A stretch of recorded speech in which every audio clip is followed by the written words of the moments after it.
Bapak ujian sekolah. Nah, Bapak Ibu, karena sesuai dengan nilai pendidikan yang diberikan oleh Dinas Pendidikan, ternyata waktu untuk kelas 6 ini sangat sedikit sekali belajar di sekolah. Yang mohon Bapak Ibu untuk membantu di rumah, baik itu yang pertama permennya itu, yang kedua UN itu tidak jadi syarat untuk menjadi guru besar. Tetapi anak-anak itu dinyatakan lulus setelah mereka dibuktikan dengan rapor selama 6 semester berada di SD dari kelas 1 sampai kelas 6. Dia memperoleh sikap dan perilaku minimal baik. Ujian itu dapat dilaksanakan oleh sekolah. Ya Bapak Ibu. Terus untuk ujian ini dilaksanakan biasanya bulan Mei. Bulan Mei kita akan laksanakan. Tapi sebelum itu kita akan ada pelaksanaan ujian praktek. Kenapa dia mengadakan ujian praktek? Karena nanti nilainya dia akan masukkan 50-50. Tujuannya nanti di saat ujian lebih itu ada jeda lagi, sehingga anak tidak belajar lagi, sehingga mepet sekali waktunya, sehingga saya ambil bulan April sekitar minggu ketiga rasanya.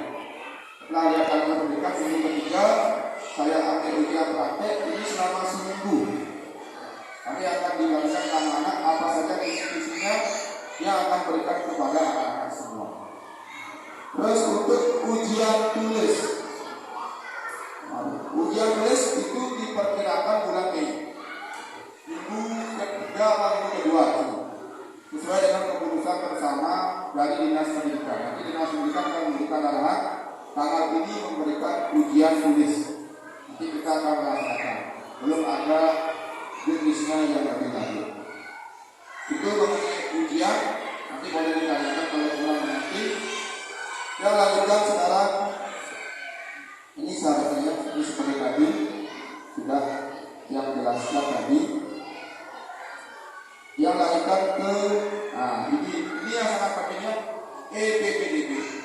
Dari 3 tahun lalu yang sebagai wali kelas 6 sudah masuk aplikasi ini. Ini ada aplikasi online pendaftaran peserta didik baru dari 2021. Ini sudah dilaksanakan dari 4 tahun lalu atau 3 tahun lalu, itu melalui memasukkan NPSN. Setelah masukkan di sini, nanti login akan masuk data anak bapak ibu di sana. Ya, ini aplikasinya. Terus saya jelaskan untuk PDDB tahun ini sama dengan tahun sebelumnya. Ada 4 jalur. Yang pertama ada namanya jalur sonasi.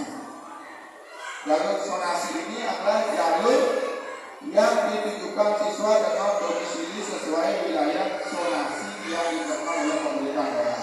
Ini berdasarkan kakak. Terus domisili adalah berdasarkan alamat dan kartu keluarga yang ditentukan minimal 1 tahun sebelum tanggal pendaftaran. Ini yang pentingnya Bapak Ibu, karena tahun lalu dia ada 3 siswa yang melamar di SMP 1 dan SMP 3 bermasalah karena yang setelah masukkan NPSN dan mengirim kartu keluarganya ternyata kurang lagi 1 tahun. Yang menghubungi orang tuanya tidak nyambung, sehingga jam sampai tunggu jam 8 malam. Jam 8 malam ditunggu baru telepon, baru respon bapak ibunya ya. Saya sudah berapa kali telepon, 10 kali ya telepon itu tidak nyambung. Sehingga malam baru respon. Sehingga jam 8 baru respon. Sehingga hari itu sudah penutupan sebenarnya. Tapi yang minta sama PU di SMP 1 untuk dimaklumi karena baru responnya. Kalau kurang dari 1 tahun ini harus melengkapi kata yang lama. Itu harus melengkapi. Ya, misalnya karena baru membuat, misalnya punya anak lagi, misalnya membuat anak baru. Kata yang lama harus tetap dilampiri. Ini 1 tahun sebelum PPDB dimulai. Biasanya kalau tahun lalu itu bulan Mei sudah ditutup, sudah 1 tahun. Merah ini Bapak Ibu, aplikasinya itu langsung merah, kurang 1 tahun. Tidak bisa diulang-ulang karena harus upload kakak yang lama. Tidak tahu mungkin Bapak Ibu punya anak yang baru, buat kakak baru, tolong kakak yang lama jangan dihilangkan karena akan diupload kembali. Iya Bapak Ibu ya. Itu syaratnya ada 3 syarat. Terus untuk domisili ini sudah tertera domisili sudah tidak ada. Tapi kalau surat keterangan tempat tinggal sementara tidak tahu apakah sudah mengeluarkan apa tidak, saya tidak tahu. Kalau tahun lalu masih mengeluarkan, tapi tahun ini saya tidak tahu. Terus ini yang aturan baru dari Dinas Pendidikan. Ini SUM yang dilaksanakan 2 minggu yang lalu,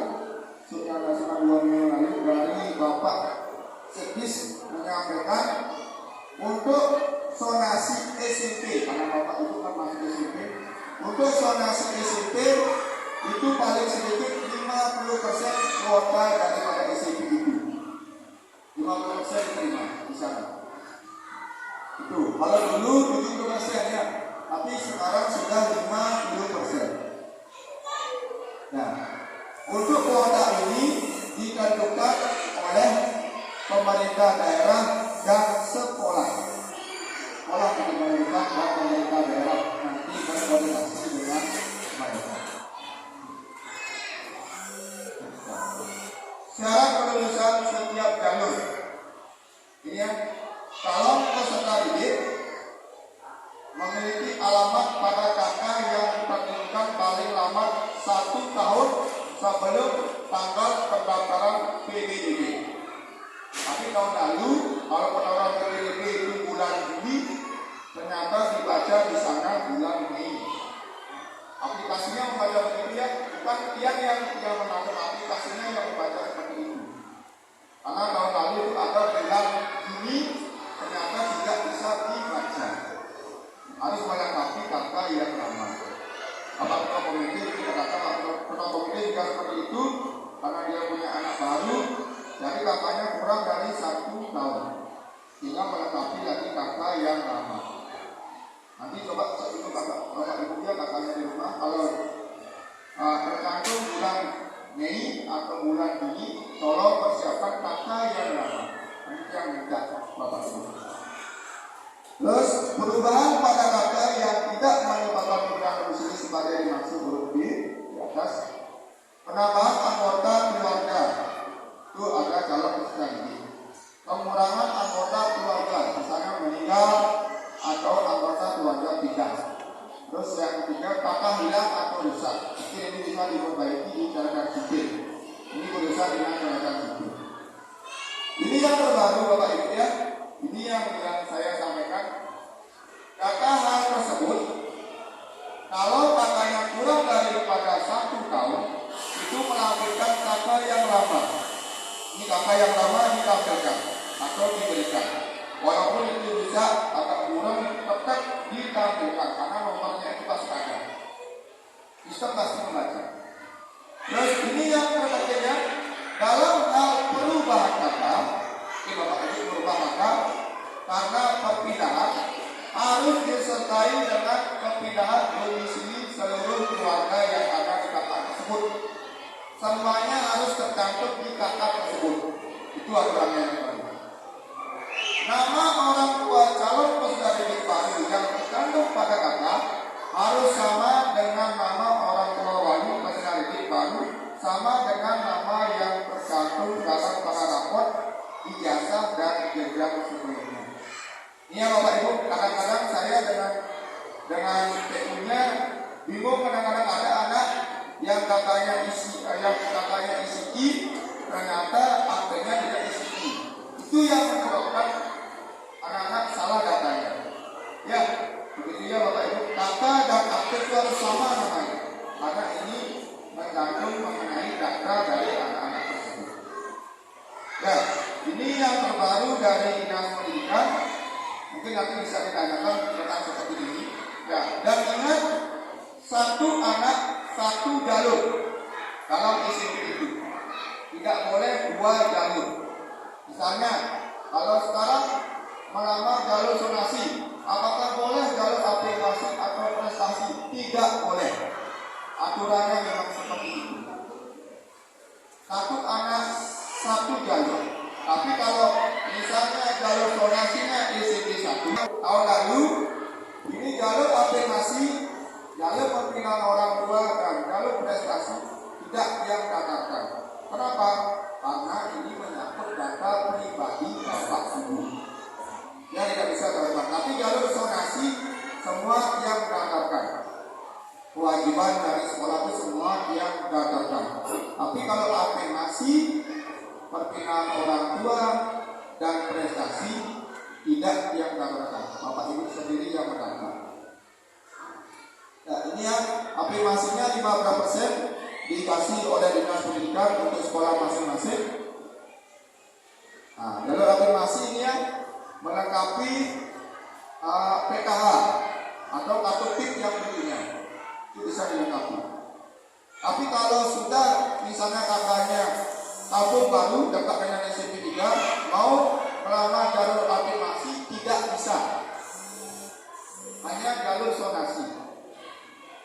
Nanti kalau mau mengajukan kembali untuk beasiswa atau apapun, nanti bersama TU atau sekolah tersebut didaftarkan kembali, melapor kembali ke sana. Misalnya sekarang dapat jalur zonasi, ternyata punya PKH atau kartu listrik, nanti berhubungan langsung dengan TU-nya di sana bahwa saya punya PKH atau PIK, itu berurusan kembali dengan sekolah. Tapi kalau kakaknya sudah kampung baru, pasti zonasinya di SMP 3 Singarang. Tidak dapat, semua harus daftar. Dan tidak boleh tidak mendaftar di jalur zonasi. Semuanya harus mendaftar di jalur zonasi. Walaupun itu menjadi afirmasi, perpindahan orang tua,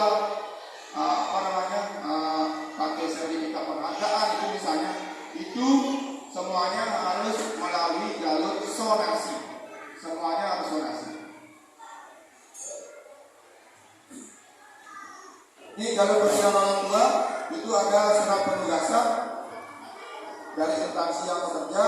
Terus misalnya anak guru yang berada ke sekolah tempat orang tua yang mengajar, misalnya mengajar di SMP 1 mau mendapat di sana karena bapaknya mengajar di sana, boleh perpindahan orang tua karena dekat di jalurnya di sana.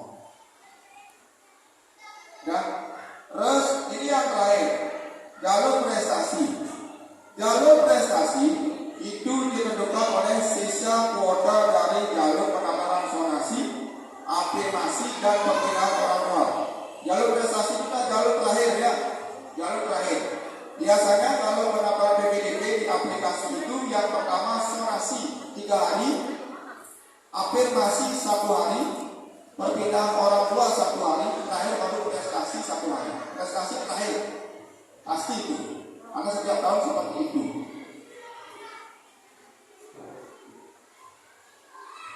Nah, untuk jalur prestasi tahun lalu masih mempergunakan ini. Kalau tahun lalu di SMP 1 masih meminta nilai rapor 5 semester, walaupun dia punya prestasi non akademik, tetap melampirkan ini. Nanti minta ke yang sebagai walinya, dipersiapkan oleh sekolah. Dan prestasi lomba akademik dan non akademik tingkat kabupaten dan provinsi itu diperlukan oleh sekolah masing-masing. Karena untuk prestasi ini tergantung dari sekolah masing-masing, dari SMP tersebut, bukan dari sekolah, bukan dari sekolah SD-nya. Di SMP tersebut yang menentukan nanti apakah diterima atau tidak. Ya. Itu penyampaian dari saya selaku wali kelas 6. Mungkin sebentar ada sesi tanya jawab dan saya kembalikan ini ke bawah acara. Nanti kalau belum mengerti atau yang mau ditanyakan silakan ditanyakan.